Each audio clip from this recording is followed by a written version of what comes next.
আজকে এই বিজেপি দলটার যা দশা, আমরা বরাবরই একটা জিনিস কিন্তু স্পষ্টভাবে নিজের চোখের সামনে দেখে এসেছি। ওরা ধর্মকেন্দ্রিক রাজনীতি করে যাচ্ছে, ওরা বরাবরই বিভেদের রাজনীতি করে যাচ্ছে, এবং বরাবরই আমরা কি খাবো, কি পরবো, কার সাথে চলবো, কার সাথে হাত ধরে ঘুরবো, কার সাথে প্রেম করব, কাকে ভালোবাসবো, সেই জিনিসটাও তারা নিজেদের হাতে তোলার দায়িত্ব নিয়ে নিয়েছে। কিন্তু সেই দায়িত্ব যে বাস্তবেই আমরা কাউকে দিইনি।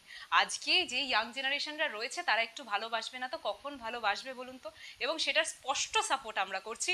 এবং সেই জন্যেই বাজরাং দল যে স্পষ্টভাবে একটা কথা ওরা বলেছে, যে যেইটার বিরোধিতা ওরা করছে সেটার পূর্ণ সমর্থনে আমরা কিন্তু সেই ভালোবাসার, সেই লাভ বার্ডসদের পাশে আমরা দাঁড়াচ্ছি। কারণ আমরা প্রত্যেকেই জানি ভালোবাসার থেকে যে সুন্দর, ভালোবাসার থেকে যে মধুর আজকের দিনে দাঁড়িয়ে কিচ্ছু নেই। এবং সেইটার জন্যই কিন্তু সেই ভালোবাসাটাকে জীবিত রাখার জন্য যখন যখন ভালোবাসার উপর আঘাত পড়েছে, যখন যদি আমি আগের যুগের কথা বলি, সেই সময় যদি শিব পার্বতীর কথা বলি, রাধাকৃষ্ণের কথা বলি, বা সিয়া রামের কথা বলি, যেমন প্রত্যেকটা মানুষ একে অপরের পরিপূরক হিসাবে ভালোবাসারকে জীবিত রাখার জন্য পাশে উঠে দাঁড়িয়েছিলেন, সমানভাবে আমরাও এই যুদ্ধে নেমেছি। এই নোংরামির বিরোধিতা আমরা করছি। আমরা ভালোবাসাকে বাঁচিয়ে রাখতে চাই এবং সেই জন্যই আমরা লড়ে যাচ্ছি। যে পোস্টারটা বজরং দলের তরফ থেকে ছড়ানো হয়েছিল, সেই পোস্টারটার উপরে এবং নিচে জয় শ্রীরাম লেখা ছিল। ওরা এতটাই অজ্ঞ, এতটাই অশিক্ষিত, যে যেই রামচন্দ্র নিজের নামের আগে সিয়াকে বসায়, অর্থাৎ সীতা মাতাকে বসায়, তারাই সেই নামটা তাদের পোস্টারে রেখে তারা বলছে যে ভালোবাসার বিরোধিতা করছি। অর্থাৎ ভালোবাসার কাপলদের যে গোটা বিরোধিতার প্রক্রিয়াটা বজরং দল শুরু করেছে, বা যদি স্পষ্ট ভাষায় বলি যে বিজেপির কিছু নেতৃত্বদের সমর্থনে যে জিনিসটা শুরু করা হয়েছে, এটা কিন্তু অত্যাধিক খারাপ। যারা সনাতনী ধর্মের কথা বলে তারা ধর্মের বিষয়ে একটু হলেও জ্ঞানী, বা সনাতনী যেই গোটা শব্দটা আমরা বলি, সেখানে যেই দেবদেবীরা রয়েছে, যদি আমি উদাহরণে বলি রাধাকৃষ্ণ, হ্যাঁ, কৃষ্ণের সামনে কিন্তু রাধা আসছে।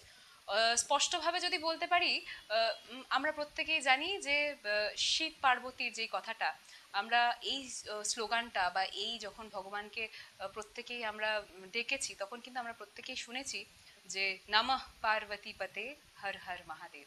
অর্থাৎ পার্বতীর যিনি স্বামী, ওনাকে কিন্তু শ্রদ্ধা করছি আমরা, ওনাকে কিন্তু হর হর মহাদেব বলে আমরা মাথায় তুলে রাখছি, তার সামনে কিন্তু আমরা মাথা নত করছি। তাহলে সেই সেই দলের লোকজন যখন বারবার আমাদেরকে মাথার মধ্যে একটা জিনিস গেঁথে দেওয়ার চেষ্টা করে, যে হিন্দুত্বদের আমরা প্রোটেক্ট করছি, হিন্দুবাদী লোকজনদের আমরা পাশে দাঁড়াচ্ছি, তারা হিন্দুর ব্যাপারে, অর্থাৎ হিন্দু ধর্মের ব্যাপারে কতটা অজ্ঞ হলে, কতটা একদম জ্ঞানহীন হলে এই বজরং দলের মতো জিনিসটা সামনে প্রকাশ আসে। এবং এটার বিপরীতে, এটার কাউন্টারে যদি তুমি বলো যে আইটি সেলের তরফ থেকে যে পদক্ষেপটা নেওয়া হয়েছে, সেই বিষয়ে যদি আমি একটুভাবে বলি, আমরা প্রত্যেকেই জানি ভালোবাসার থেকে পবিত্র কিন্তু এই দুনিয়ায় আর কিছুই যে নেই। এবং সেই ভালোবাসার দিবস ভ্যালেন্টাইন্স ডে, সেই দিনে যখন এই জিনিসটা বলা হচ্ছে যে তুমি যদি কারোর সাথে হাত ধরে তুমি রাস্তায় ঘুরে বেড়াও, সেখানে স্পষ্টভাবে হুমকি কেন্দ্রিক করে লেখা হচ্ছে, যে সেটার স্পষ্ট বিরোধিতা করব আমরা। এবং সেখানে আমরা যাব, যদি দরকার পড়ে মা বাবাদেরকে জানাবো, যদি দরকার পড়ে আরও বেশি পদক্ষেপ নেবো। এই জিনিসটা আমরা আগেও দেখেছি, যে উত্তরপ্রদেশ থেকে শুরু করে বিভিন্ন জায়গায় 2021 সালেও যদি আমরা উদাহরণটা দেখি, সেখানেও যারা ভালোবাসার গোটা প্রক্রিয়ার মাধ্যমে, অর্থাৎ আমি যে মানুষটাকে ভালোবাসি সেই মানুষটার হাত ধরে যদি আমি একটা জায়গায় ঘুরতে যাই, আমাকে আলাদা করে চিহ্নিত করে আমাদেরকে হেনস্থা করা হচ্ছে। সেই ভালোবাসার মানুষগুলোকে সেই ভালোবাসার মধ্যেই যে থাকতে দেওয়া হচ্ছে না, বারবার একটা নোংরামির মধ্যে তাদেরকে ঠেলে দেওয়ার চেষ্টা করা হয়েছে।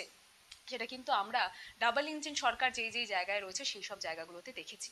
সেই জিনিসটা আমরা বাংলায় হতে দেব না। সেই জিনিসটা আমরা কোনো কেন্দ্রিক বিষয়তেই, সাধারণ মানুষ যখন তার ভালোবাসা চারণ করছে, অর্থাৎ স্পষ্টভাবে যখন সে তার প্রিয়জনের হাত ধরে বিভিন্ন জায়গায় ঘুরতে যাচ্ছে, আমরা কিন্তু প্রত্যেকেই যারা 18-র ঊর্ধ্ব, তারা কিন্তু প্রত্যেকেই এই এই হাত ধরে ঘুরতে যাওয়া, বা ভালোবাসার মানুষটাকে একদম সকলের সামনে প্রকাশ করাতে, সেই জিনিসটা কিন্তু স্পষ্টভাবে লিগাল। এবং আমাদের অধিকার থেকে যখন আমাদেরকে দূরে সরানোর চেষ্টা করা হচ্ছে, সেইটার বিরোধিতা বরাবরই তৃণমূল কংগ্রেস করে এসছে, আমরা আইটির তরফ থেকে করে এসছি, এটা আমরা দিন শেষ পর্যন্ত করে যাব। কেন করব জানেন? কারণ আজকে যখন আমার প্রিয়জনের হাত ধরে ঘুরতে যাওয়াতে বাধা দিচ্ছে এই বাজরাং দল, কালকে আমার খাদ্য নিয়ে বাধা দেবে, এবং দিয়েছে। এবং পরশুদিন আমি কি জামা কাপড় পরছি সেই নিয়েও বাধা দেওয়া হবে, এবং বরাবরই দিয়ে আসা হচ্ছে। তো এইটার বিরুদ্ধে বরাবরই আমরা লড়ে এসেছি, বরাবরই আমরা লড়বো।